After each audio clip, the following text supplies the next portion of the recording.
ഈ കാർഷിക വാർത്തകൾ.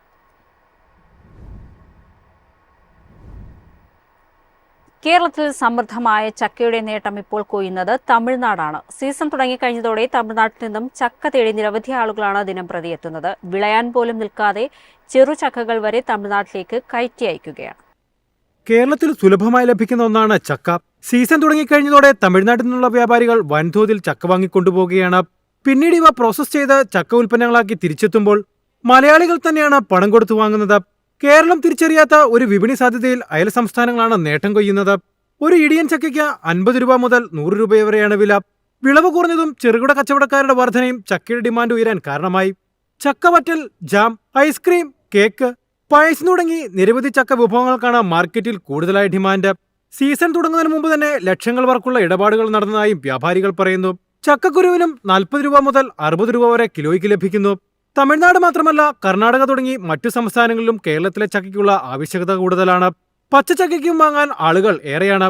അങ്ങനെ കേരളത്തിലെ ചക്ക അതിർത്തി കടന്ന മറ്റു സംസ്ഥാനങ്ങളിൽ വലിയ പണം കൊയ്യുകയാണ്. News desk MyFin TV. വിപണിയിൽ പ്രതാപം നഷ്ടപ്പെട്ടതോടെ വിലയിടിഞ്ഞ് ഏത്തക്കായ. വില കുത്തനെ താഴ്ന്നതോടെ കർഷകർ കടുത്ത പ്രതിസന്ധിയിലാണ്. അയൽ സംസ്ഥാനങ്ങളിൽ നിന്നുള്ള കായവരവ് കൂടിയതാണ് വിലയിടിയാൻ കാരണമായത്. കഴിഞ്ഞ മാസം പകുതി വരെ മൊത്ത വിപണിയിൽ 34 രൂപയോളം വില ലഭിച്ച ഏത്തക്കായ വില ഇന്ന് 28 രൂപയിലേക്ക് താഴ്ന്നു. വിപണിയിലെ പ്രതാപം നഷ്ടപ്പെട്ടതോടെ കർഷകർ ആശങ്കയിലാണ്.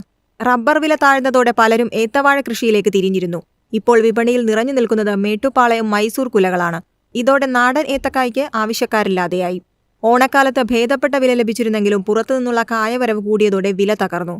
ഉൽപാദന ചെലവും തൊഴിലാളികളുടെ കൂലിയും കൂടിയതോടെ പാട്ടത്തിന് കൃഷി ചെയ്തവർ പോലും പിന്മാറുകയാണ്. കായവില ഇടിഞ്ഞത് കർഷകർക്ക് മെച്ചമല്ലെങ്കിലും വഴിയോര കച്ചവടക്കാർക്ക് ചാകരയാണ്. 2.5 കിലോ 100 രൂപ എന്ന നിരക്കിലാണ് വിൽപ്പന. നിസാര വിലയ്ക്ക് വിപണിയിൽ നിന്ന് കായ വാങ്ങിയാണ് ഈ ആദായ വിൽപ്പന. അവസരം മുതലെടുത്ത പച്ചക്കായ കിലോ 50 രൂപ നിരക്കിൽ വിൽക്കുന്നവരും വിപണിയിലുണ്ട്. തോട്ടങ്ങളിൽ ഒടിഞ്ഞുകിടക്കുന്ന കായ്കളും ഇത്തരത്തിൽ ശേഖരിച്ച് ചുളുവിൽ വിൽപ്പന നടത്തുന്നവരുണ്ട്. News desk MyFin TV. Cocoa കർഷകർക്ക് തിരിച്ചടിയായി കാലാവസ്ഥാ വ്യതിയാനം. പൂക്കൾ പൊഴിഞ്ഞ് ഉൽപാദനം കുത്തനെ കുറയുമെന്ന ആശങ്കയിലാണ് ഹൈറേഞ്ചിലെ കർഷകർ. മഴ കുറഞ്ഞിട്ടും കൊക്കോ ചെടികൾ പൂവിടാത്തതാണ് പ്രധാന വെല്ലുവിളി. നിലവിലെ അവസ്ഥ തുടർന്നാൽ ഈ സീസണിൽ വിളവ് കുറയാനാണ് സാധ്യത.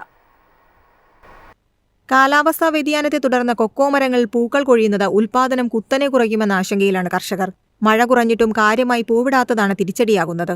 നിലവിലെ സ്ഥിതി തുടർന്നാൽ സീസണിൽ കമ്പോളത്തിലെത്തുന്ന ഉൽപ്പന്നം മുൻ വർഷത്തേക്കാൾ കുറയും. നിലവിൽ ഉണക്കപ്പരിപ്പിന് 350 രൂപ മുതൽ 370 രൂപയും പച്ചപ്പരിപ്പിന് 90 രൂപ മുതൽ 100 രൂപയുമാണ് വില. കഴിഞ്ഞ വർഷം ചരിത്രത്തിലെ ഏറ്റവും ഉയർന്ന വിലയായ 850 രൂപയിൽ എത്തിയിരുന്നു. വില കുത്തനെ ഇടിയുന്നതിന് പിന്നാലെ ഉൽപാദനവും കുറയുന്നതാണ് പ്രധാന പ്രതിസന്ധി.